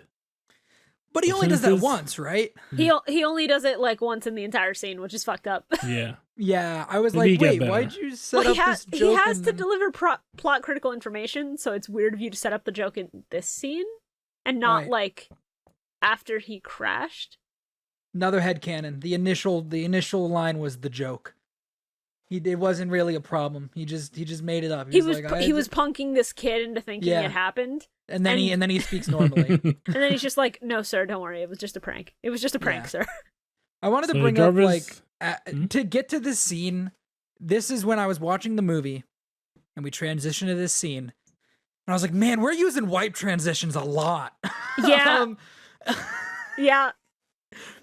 Which almost got funnier as the movie went on. I was like, "We got another wipe, okay?" It's a hell of a choice. But I respect being bold enough to do it this often in a movie like this, especially for a fucking big budget Marvel movie. 100%. 100%. So Jarvis tracks the Mandarin's broadcast signal to Miami, which he has to clarify with Harley. And Tony's gonna need armor, but it's not charging. And Tony has like another panic attack. But Harley tells him that, breathe, you're a mechanic, just build something. Like mechanics do. So Tony goes to a hardware store and buys a bunch of shit that I don't know how he makes what he makes. I'm sure the FBI would have flagged him for all the shit he bought. Like they would be like, "Sir, you are trying to make a bomb or something. We need you to come with us to the station." And then it's Tony Stark. I think that would have been such a good scene. Just be like, "Sir, why are you buying all this shit?" And then he just takes off his glasses and looks at them, and they go, "Oh shit, go ahead, dude. Fucking, I'm not gonna arrest an Avenger. Are you kidding me?" Yeah. They just call Rhodey again. They're like, "Hey, your friend's buying a lot of weird stuff. What's going on?" And he's just like, "Yeah, he did that in college. It's fine. It's whatever." So he drives to Miami in Savin's car, and he sneaks into the compound, and he really takes out these guys pretty handily. It's awesome. It becomes Die Hard again for a little bit. It's a really cool scene, like genuinely. There's a drunk girl who like is too drunk to really care, and she does the finger guns at him. Yeah. And Tony finds the Mandarin's bed, or at least what he assumes it is. And in it are two women who lay back down when the Mandarin comes out of the bathroom. And Mandy isn't listening when they try to tell him that there's a guy in the room. He's just giving the whole fortune cookie speech again. But they're in on it because he's not doing the accent at that point. Yeah, he's just sleeping with them. He's like, fortune cookie. He just really likes the Chinese, dude. He just really likes the fortune cookie story. To be fair, it is a very fun fact. Yeah, it's an interesting story. I haven't forgotten it since I watched this movie in 2013. So Tony announces himself by holding a gun at him. And we find out that all the guns are fake that, at least he has access to. Because they couldn't be trusted with a real one. He tries to offer one of the girls to Tony. We learn that this guy's name is, of course, Trevor Slattery. The Mandarin isn't real. It's just a role that he plays. They found him on the street and gave him more drugs in exchange for playing the role of the Mandarin. And Killian is the man behind the whole thing. Trevor thought the killings and explosions were all movie magic. As Tony is telling him that he still needs to answer for his crimes, Savin ambushes Tony from behind and knocks him out. And he's like, "What'd you tell him, Trevor?" It's like, "I didn't tell him nothing. I didn't tell him nothing." You sure? I especially love the fucking, "You should have pressed the panic button, Trevor." And he's like, "I panicked, but then I handled it." And then he's just opening his fucking beer. He cracks so many beers. He really is cracking open a cold one with the ladies. Tony wakes up in the basement tied to a bed. And Maya is there, and she says the extremist is practically stabilized and wants Tony to fix it. Tony says that she no longer has a soul and asks her to get him out. Killian walks in and says that he's not mad about the Switzerland thing, even though he definitely is. So this is the scene where I wrote down a realization that shook me to my core. Okay. And it was about Aldrich Killian and just how I perceive him. And that was when I realized that he gives me major Barney Stinson vibes. I don't know why, but from How I Met Your Mother, I feel like he just looks like Barney became a supervillain, and it's kind of crazy. I don't know why. I don't know why. Granted, I haven't watched much of How I Met Your Mother or Friends, but I'm going to say this, and it's considering that his whole thing is getting science cucked. He gives me more of a Ross from Friends vibe if he went supervillain. Also valid. The point of my realization is that it's like, oh, he seems like a sitcom character turned into a supervillain. You know, like he's definitely like a Mitsuzane Kurishima kind of guy. You know. What? Oh my fucking Shawn, you don't get it. You don't understand. I don't. Hold on. I'm going to show you a gif of Mitsuzane Kurishima, and you're going to, when I tell you that he is saying this shit because a girl doesn't like him, it's going to be very funny. Hold on. I have to scroll through my favorite gifs. I have some fucking bangers. Oh, no. In the middle of a dance party. I'll betray anything and anyone. This is one of the best lines in Gaim. Let's go. So, he talks about wanting to kill himself, or Killianing himself, as I say. And that's what he thought that he should roll from behind the scenes. Oh my god. He phrases God. it in a way that's like so serious. He's just like the one-step shortcut to the lobby, if you know what I'm saying. And then you're just like, yeah, he was contemplating Killianing himself. God, Tyler.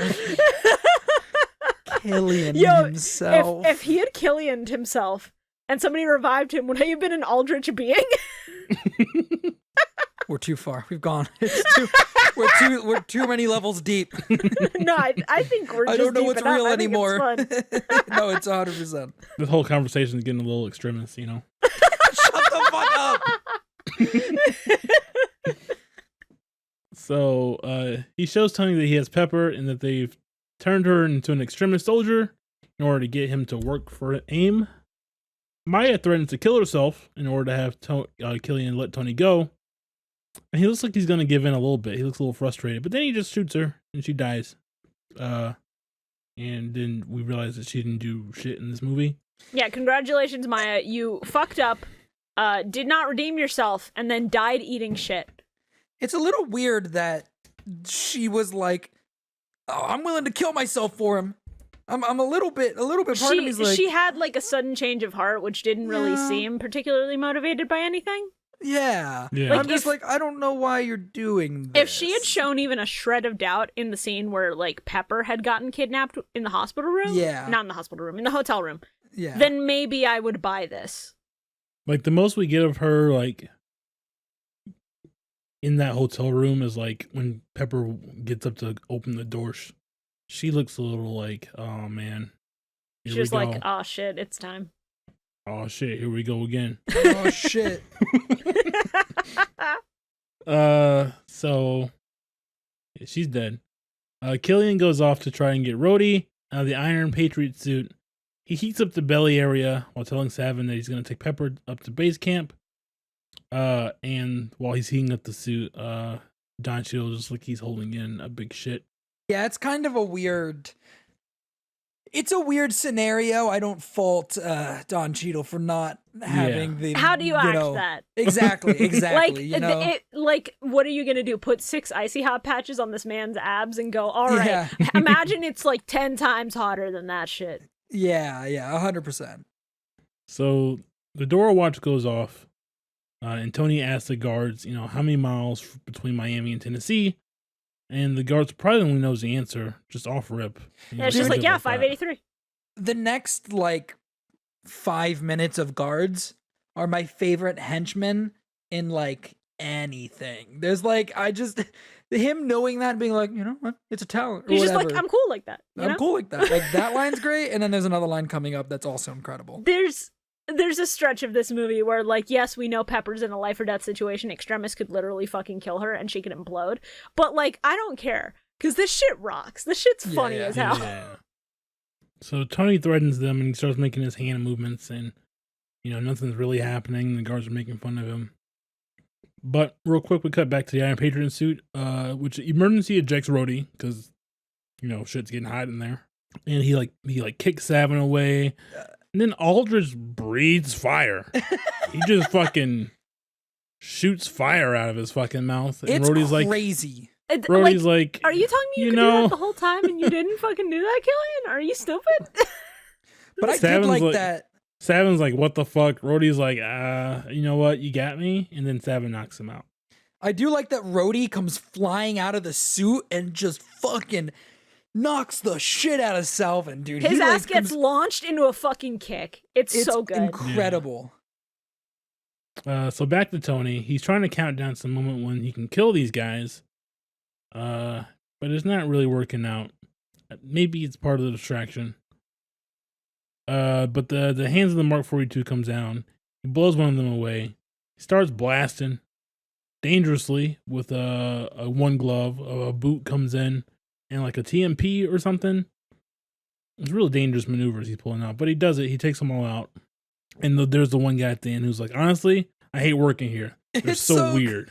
It's so good. When your boss breathes fire and you have to guard a fucking washout actor who's just high all the time. Yeah, I get it. And I know there are people that don't like that line. And to those people, I say you are wrong. Where did your sense of humor go? Get it back. Go find it wherever the fuck it went. You really need it. So Tony gets the rest of the armor and he sees the Iron Patriot suit fly after the helicopter. But of course, Rhodey's not in that. He's woken up after being knocked out. And he's working his way through the guards. When he meets up, he knocks out one of the guards, gets their phone, calls Tony. They meet in the main house where Trevor is, who's watching a soccer game. They ask him what Rhodey's obviously like, this is the Mandarin? Yeah, he really wants to kill him. Well, yeah, because this man is a terrorist. Yeah. No, 100%. He's the face of terrorism the past few weeks. Even after that, it almost reads like Rhodey is just tired of listening to him. At a certain point, he's like, I really want to shoot this guy. I mean, yeah, he's just being so pathetic. He's part of the military. Shoot first, ask 100%. Questions later. As much as I like Rhodey, he still got the colonel in front of his name, and I'm like, So they ask Trevor what the plan is. He barely knows, but he just gives him some useful tidbits, including the vice president.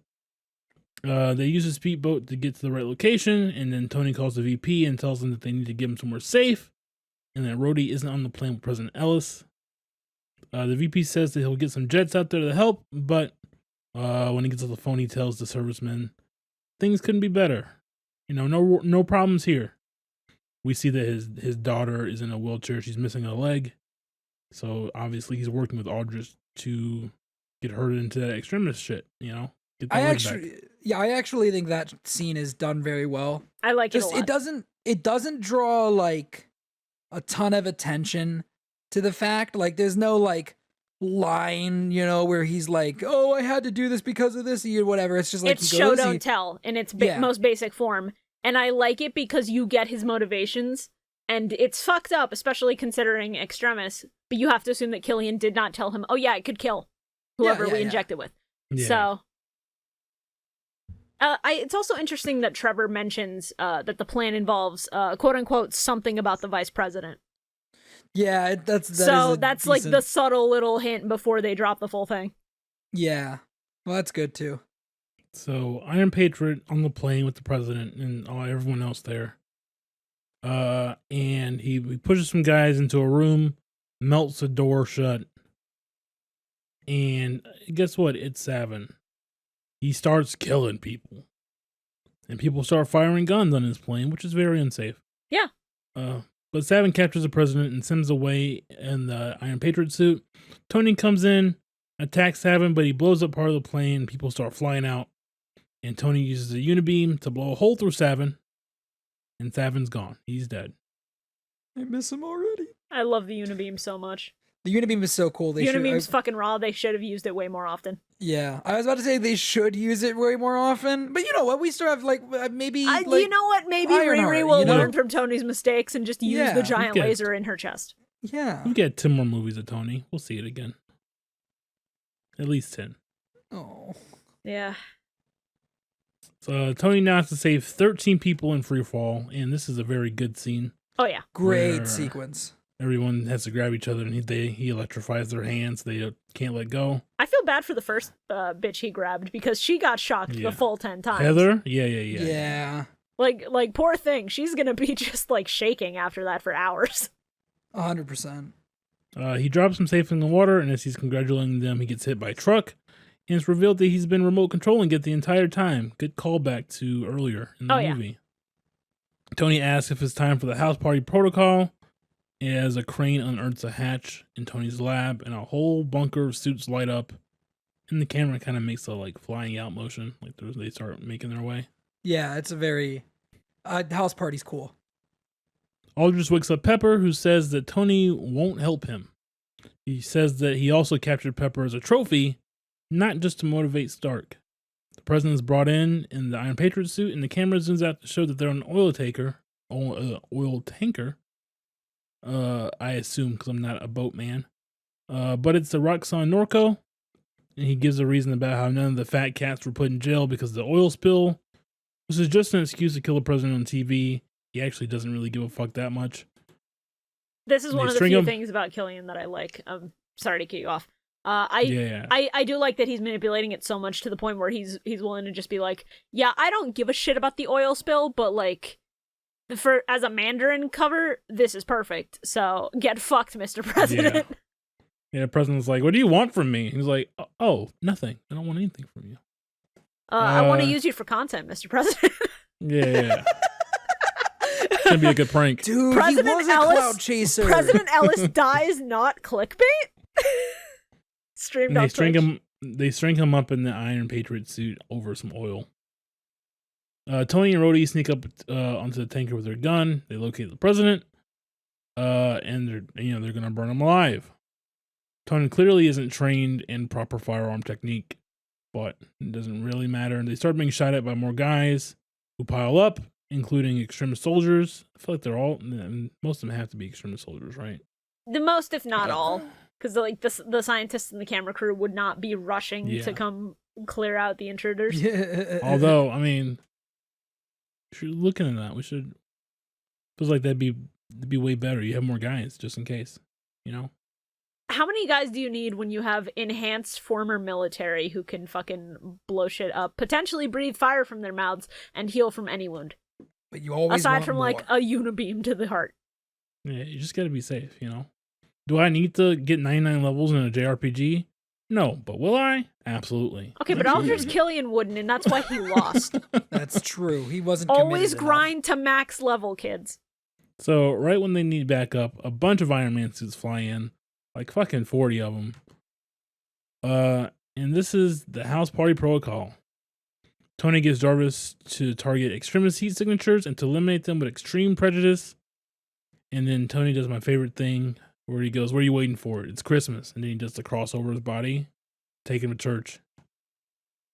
And there's so many suits in this scene. It's incredible. It's such a good sequence. It's also very, very good to plant the seeds of he has a suit for every situation because Tony has put far too much time into thinking about worst case scenarios and how they could be prevented. Mm-hmm. And then I see some of these suits like in still frames, and I'm like, oh, this is where they got this color scheme for the Avengers recolor in the game. That makes sense. Now I get it. Oh, fucking man. But this is how Tony's been mending his time. Some suits include Igor, who holds up the structure once it gets kind of broken. Heartbreaker, Red Snapper. Tony hops into a suit. Rhodes wants one, too, but they're only coded to Tony, who just flew away. Oh, bullshit. You're telling me one of those couldn't have just opened up and he couldn't have just climbed in? Rhodey stole his suit. He has Iron Patriot. He can get fucked. 2, it leads to the funniest fucking thing of Jarvis being like, Colonel Rhodes, please hold on tight. I'll come the fuck on. It's funny. I do like what Rhodey does in this sequence, like even without a suit. I think it's a good reminder that Rhodey is, a trained like soldier. He's a competent fighter even without the suit. Exactly. Yeah. But at the same time, I'm like, you couldn't have just fucking opened one up and let him, like, 2 people would have been better than 1, We got that in Iron Man 2. You're going to have to take that. My boy Rhodey, okay? Any chance I can get of seeing him in a suit kicking ass, I'll take it. So Tony goes to find Pepper, who's trapped under some rubble. It seems to be a running theme in this movie. Lots of rubble. Right as he almost gets her, Aldrich comes through the floor.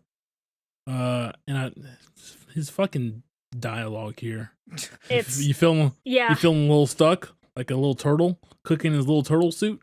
He's trying so hard to be cool, and you can tell because later on when his shirt comes off, he has like the Yakuza shoulder dragon tattoos. Yeah. And I really badly want to replay this sequence in the movie and put Yakuza music over it to just watch Tony beat the shit out of Aldrich Killian.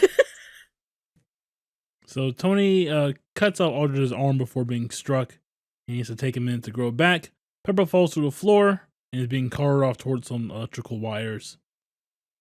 And Tony needs a suit to get her, but everyone that gets close is being taken out. Rhodey saves the president and asks for the suit back. And then he evacuates the president, and this is the last time we will see the Iron Patriot suit until Endgame. Shit, that long? Yeah. Well, he's in War Machine every other time we see him. True. He does get War Machine back. Thank God. Back to the classic. Yeah. When next time we see him is in Civil War. Yeah. Does he show up in Age of Ultron? No, he has to be at the party. Suit, I believe. I think he also is on the helicarrier at the end, and he's like, I'm keeping him back, Tony, or whatever. Maybe I made that up. I don't know because S.H.I.E.L.D. is mostly there. dealing with that fallout. I don't know that Rhodey would be involved since he's more with the U.S. government than with S.H.I.E.L.D. Yeah, I'm trying to... I've not seen Age of Ultron in 7 years, so... I had to know. I just looked it up. Yeah, at the very end, he's only in it for like a second. It's like, Tony's like, oh, the helicarrier's arrived. And then fucking Rhodey's like, don't worry, I'll protect the helicarrier. You go be in the actual movie. Okay. Damn. A shame, but understandable. Yeah. At least he's there, dude. At least he's there for a second. I'll take it. So, Tony's close to saving Pepper, but she falls into the fire. Aldrich comes back and he's in the most unintimidating wardrobe they could find. Just like a fucking polo shirt and some fucking white shorts. When I tell you he's the most dripless white man I've ever seen, this is exactly what I fucking mean. It's just like, how am I supposed to be scared of this man? They duke it out. And then Aldrich's shirt goes off, and again, he's got like a dragon tattoo. I guess he's a big fan of Yakuza.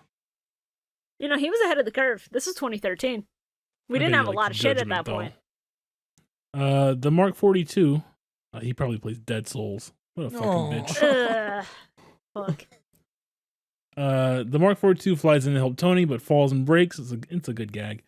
Aldrich is more upset about Tony and Pepper, which is, I think, is weird because he's fucking tortured her, put her through this weird experiment. He's choked her out. Like, I don't know if he wants to be with you even after or before this, but I mean, it definitely isn't going to help your case, buddy. To be fair, I'm thinking back on it, and he did get fucked over by both halves of this couple at some point in his life. Because, Tony Science cucked him, and then Pepper just outright refused all of his advances when she was working with him. Because of course she would. That's fucking weird. You freak. Yeah. Science cucked him. I can't get over every time you say science cucked him. I'm like, What else am I supposed to say? no, that you're shortens absolutely it? right. This is just what happened. You're correct. It keeps catching me off guard. Tony then traps Killian in the Mark 42 and has it blow up. We think he might be gone, but he crawls out of the fire and is saying that he's the Mandarin. I am the Mandarin. You want to see the Mandarin? I'm right here. It's me. I'm the Mandarin. And then he gets smacked by Pepper and with like a metal pipe or something. Good. Girl boss him. And everybody cheered. And then a suit flies in to exterminate both Pepper and Aldrich because they have the extremis heat signature. And Tony can't disengage it because the earpiece isn't in. This suit is the Mark 8, which would have been the first suit he started making after Avengers. Pepper knocks it out of the sky, grabs his gauntlet, kicks the missile over to Killian, just like Tony throwing the missile earlier, and she blows it up. Her and Tony have some loving banter. You know, am I going to be okay? You know, you're dating me. Things are never going to be okay. Tony says that he's going to shave down his distractions and initiates the clean slate protocol, giving us some nice Iron Man suit fireworks to cap off the movie, which fireworks also started the movie. So it's a good visual callback there. Tony, back on narration, talks about his mistakes and compromises as we see Trevor Slattery and the vice president get arrested. Pepper is rid of the extremists. Tony finally gets his heart sorted out and the shrapnel removed by Dr. Wu from the start of the movie. And in Chinese, showings of this movie, Dr. Wu actually has a lot more scenes because he's a very famous Chinese actor. Oh shit! And it was a big draw for them over there. He makes Pepper a necklace out of the shrapnel, which I feel has got to be a little uncomfortable. That's a little bit fucked up, Tony. Like, put it on the wall, sure, but like a necklace for your fucking girlfriend, dude. It's really sharp. Happy finally comes to, and he's watching Downton Abbey, and he's eyeing the nurse really weird, and I don't know if this is like a sexual thing or maybe I hope that he's looking for her. That's what I thought. He was looking specifically for her like ID. And then Harley comes home to a Christmas from Tony. He's given him a new PC, a new car, a new potato gun, a whole bunch of shit, just like a fridge, a streaming setup, Yeah. Really deck this kid out. And also, again, the emergency, in case I die, kind of my funeral kind of thing. Yeah. That card that says Potato Gun Mark II on the back, it just says, by the way, open invitation to my funeral if you ever want to come. Yeah, it's just like, you're all right, kid. If I ever die, you're there. You're there. Make sure they don't recast you. What? What does that mean? Lastly, Tony throws his arc reactor into the ocean by his destroyed Malibu home and drives away with Dumb E. And the movie ends with one more I Am Iron Man before the credits. It fucks me up every time I hear it now. It's not going to be the same ever again. And then we get the post credits. We find out that Tony has been telling this whole thing to Bruce Banner, who has fallen asleep. And he tells Tony that he's not a therapist. He doesn't have the temperament. That's just not the kind of doctor he is. And Tony starts going about like 1983 or something. Like he goes further back. He had a nanny when he was 14. Kind of weird. But that's the movie. Yeah, I know a lot of people take issue with the ending of this movie. I'm one of not. They don't take issue with the ending of the movie. They take issue with how immediately Tony's story is followed up after the end of the movie. And I agree that it kind of throws away the ending a little bit, not entirely, but it kind of cuts it in half and chooses to keep half of the ending and throw the other half away. Yeah, I mean, we were never going to get like a cohesive ending to Tony's story because there always have to be more Avengers movies. But so. I do think that there is a better way they could have handled it I'm saying like this is a better way that Joss Whedon could have handled it in Age of Ultron, so I will save those thoughts for Age of Ultron. But I do think you could have made this feel less weird of a transition between movies. Yeah. As of this movie's production, they didn't know whether Robert Downey was going to come back to play Tony, and like the original post-credit scene was going to be like Tony going into space and somehow meeting the Guardians. Yes, I remember hearing that. Yeah. Okay. I remember hearing that as a rumor and then it not happening and being like, oh, well, that was fucking bullshit. And then I remember years later them being like, no, we had thought about doing that at one point. And I was like, oh shit. And that was when I realized that maybe some of these leaks are real, but like they're people that are in very early stages of pre-production. Yeah. So what they're leaking doesn't exactly mean it's going to happen. It's just a lot of the times it's like, this is an idea that they toyed with for half a minute. So they were like, let's just do the Bruce Banner thing. It'll be funny. But that's it. That's the movie. We beat Iron Man 3. Hell yeah. Time for Elden Man. Elden Man. That was a good one. That was a good one. What's Bloodborne in this joke? Bloodthorn. It's about like that. Bloodmonger. Yeah, I really enjoyed this movie. I'm really not looking forward to Thor: The Dark World, but once we get past it, I think we've got a pretty great stretch of movies ahead of us. Isn't the next movie immediately after Dark World fucking Winter Soldier? It is, and then right after that, it's fucking Guardians. Yeah. So holy shit! Yeah, we've got we have to hit the valleys before we can hit the fucking peaks. Literally, I'm telling you, I don't think there's a single movie after this that I'm like not excited to watch again. Yeah. Until we get to like phase 4. Yeah, after that, I think the only movies I'm like not really keen on getting to is like maybe Ant-Man 2. I don't really think highly of that. Maybe, and then like phase 4 stuff. Mostly just What If. Oh God, I can't wait to do What If. I'm so excited. And by that I mean I will not be on that episode. wait. What am I talking about? We're not doing What If. We're gonna do What If. Don't worry about it. I almost tricked myself. What if we keep the audience guessing on whether we'll cover What If until What If should show up? What if we cover What If? Okay, we started a Patreon episode. We started a Patreon, and then we have a goal for What If. And for the Daredevils show. The Daredevil seasons. What If and the Defenders minus Iron Fist. Yeah. Unless, What If and the Defenders only Iron Fist? No, only Iron Fist is its own tier up, and that's at least $1,000 more than just the Defenders. Exactly. So the first stretch goal is to do What If. The second stretch goal is the Defenders shows minus Iron Fist. The third stretch goal is adding an Iron Fist. And then the fourth stretch goal is Agents of S.H.I.E.L.D. I don't know. I think the fourth stretch goal should be like something else as well. So like Agents of S.H.I.E.L.D. plus, I don't know, Morbius. Yeah. and then we just keep going up. And then we gotta watch like original Daredevil movie with Ben Affleck. And then it's gonna like go up higher. We gotta watch fucking Elektra. No one likes that fucking movie, dude. Ghost Rider: Spirit of Vengeance. Yo, but that's Nick Cage. I respect that.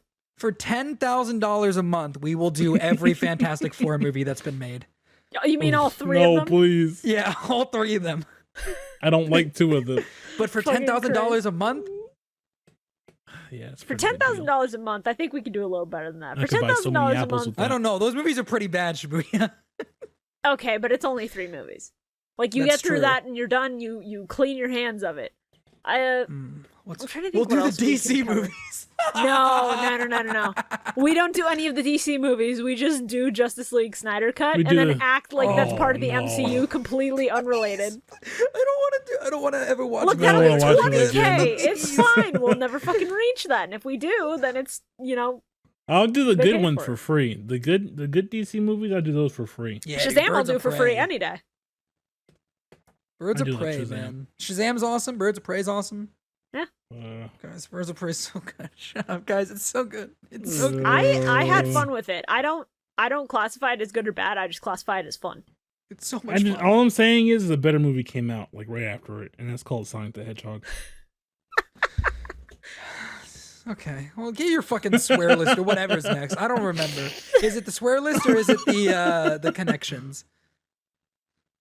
I don't know. It's always different. Wait, last time you got mad at me for not knowing what's next, and now you're telling me that it's always different? It's all part of the bit. Next time let's talk about. Next time we start with the end of the movie and then work our way backwards because it's cool. Yeah. Oh, we should do Doctor Strange like that. We cover it in reverse. That would. Hey, we release the podcast, but it's all like rendered out, and then you hit reverse, and then you re-render it.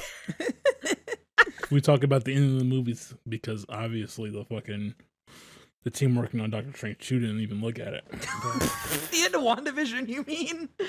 And WandaVision. Oh yeah, well I guess they ignored both of them. You're right. Anyways, we'll cover that in a year and a half. So 3 years. Let's talk about the mini board here. What's gonna roll up? Some connection, of course. We get Yin Sin from Iron Man 1. The 10 rings are back. He doesn't like being handed things. It's just a thing that is a character trait that is brought back. Rhodey's back. You might not have noticed it, but Tony has a little sculpture in the back of his garage that is from the wrecked cars from the Monaco race in Iron Man 2. Oh, that's shit. cool. That's neat. Tony literally has dreams of the end of Avengers. This is just a weird coincidence, and I'll call it back again when we get there. But Pepper's pajama shirt that she's wearing is the exact same shirt that Peter Parker wears when he visits the Avengers compound at the end of Homecoming. Oh, shit. And of course, Trevor as the Mandarin is wearing 10 rings, and the one on his right pinky is the same one that Raza wears in Iron Man 1. Oh, Oh, interesting. shit.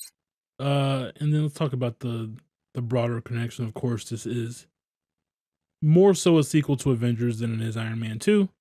And of course, it references the other Iron Man movies, and there's a nod to Thor as well. And yeah, that's it. Just one more like smaller connection before we move on while you're pulling that up. Yeah. I think this movie really does a lot to enhance your viewing of Homecoming if you want to go back and rewatch it after watching this one. Because Tony's "if you're nothing without the suit, then you shouldn't have it" line, specifically the scene where he's like breaking into the Mandarin's compound. Yeah. I think that enhances that line a lot more on a rewatch. So let's talk about the swear list. Language. All right, so this time, Iron Man 3 has 3 hard swears and 15 soft swears. So we've gone up from Avengers. Not as high in the hard swears as we are with Iron Man 2. But a lot higher on the soft swears here. All right. But we're in phase 2, baby. We're doing something different. I have clipped every one of the swears. What? Holy shit. I've clipped them all. What? And Dude, we're really, we really are in phase 2. I have an idea to enhance them. I'm forgetting which song, but like play Mario music over it as they're saying the swears, and it's just like the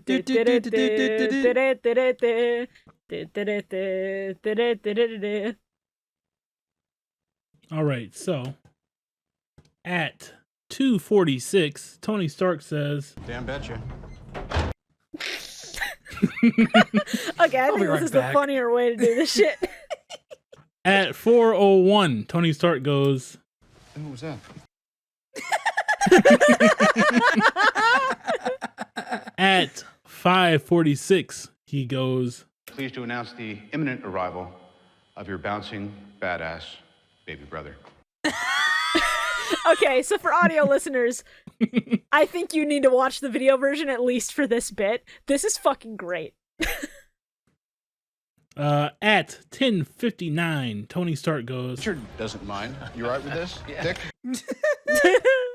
at a whopping 44:56, Tony Stark goes, Which happens, dads leave. No need to be a pussy about it.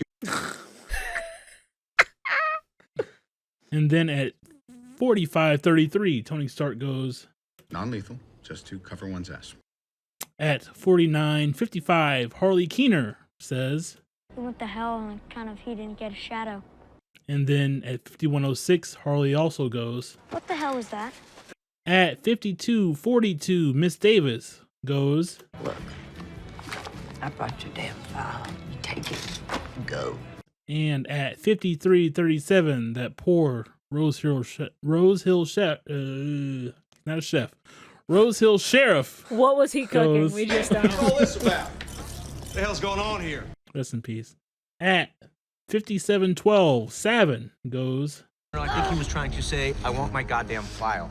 and at 57:29, Tony Stark goes, That's the thing about smart guys. They always cover our ass. at 1:15:36, Trevor Slattery. This is a twofer. He goes, Bloody hell, bloody hell. and at 134.47, Tony Stark says, Walk away from that, you son of a bitch. rest in peace, Savin. Dude, he really was entertaining. He was very At fun.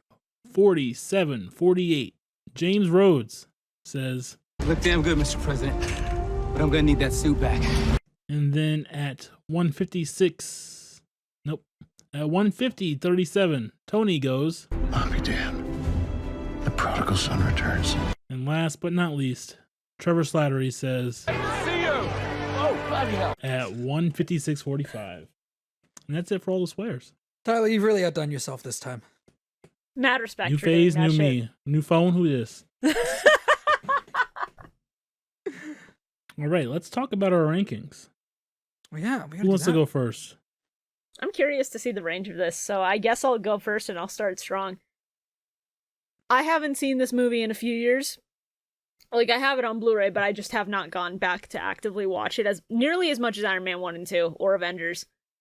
And I was pleasantly surprised at how well it held up and how fun it just felt the entire time, despite everything that was fucking going on. And the fact that Aldrich Killian couldn't even ruin it for me, I think speaks volumes about just how witty it is throughout most of its runtime. Which is why this is my new number one. I'm giving this a 9.5 out of 10. Just half a point over Iron Man. All right. Yeah. Okay. I had a lot of fun with this fucking movie. Awesome. You want me to go, Tyler, or you want to go? I always go last. Okay. Well, also didn't know that. You read the rules? Are there rules? New phase, written new down rules, somewhere? Shawn. Out. All right. Well, I really enjoyed this movie. I actually it went up a little bit while we were talking about it. I initially rated it a 3 out of 5, and it went up to a 3.5 out of 5. I think it still has there's no real villain that I enjoy, and the best way I can describe this movie is a lot of moments that I really enjoy that is strung together by other scenes where I was kind of bored.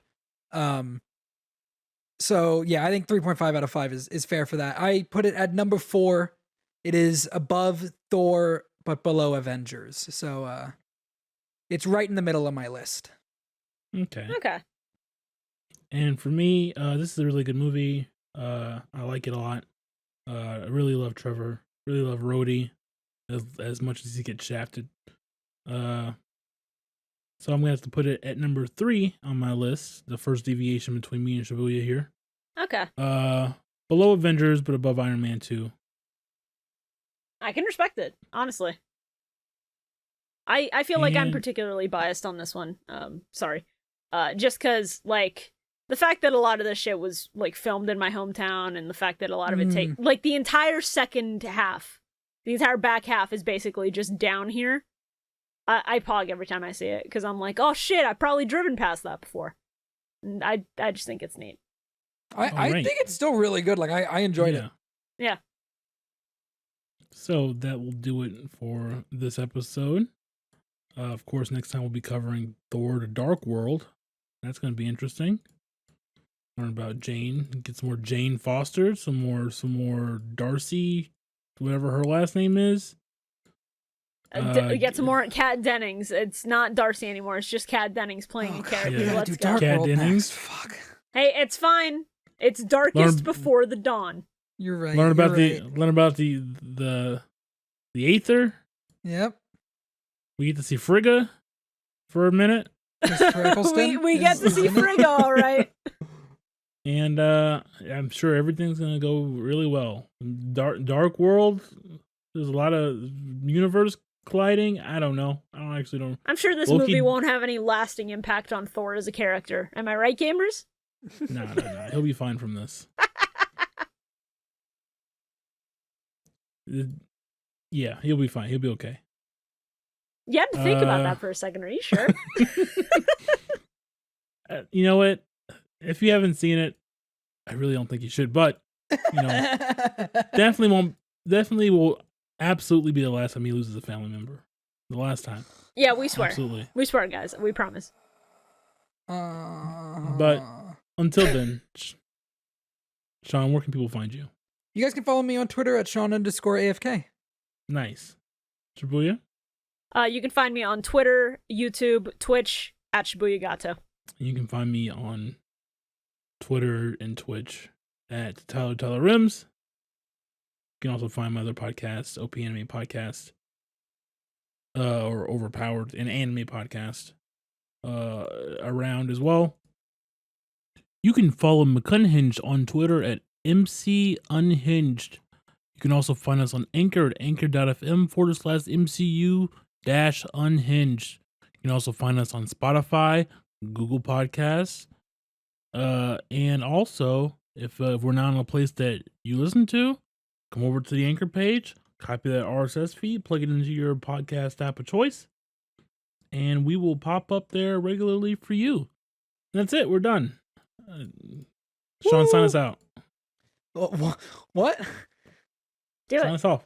We'll see you guys New when phase, we new go into the dark world. I don't know. That was kind of mid, dude. I think you should Shut the retake fuck that. up. What the fuck do you mean? What the You know, it's like the you know what? movie. It's You know mid. what? Like Loki in the dark world, I'm out of here. The next time you hear us, we'll be in the dark world. What the fuck? That's pretty much what I just said. Great take, Tyler. Well done. Good shit.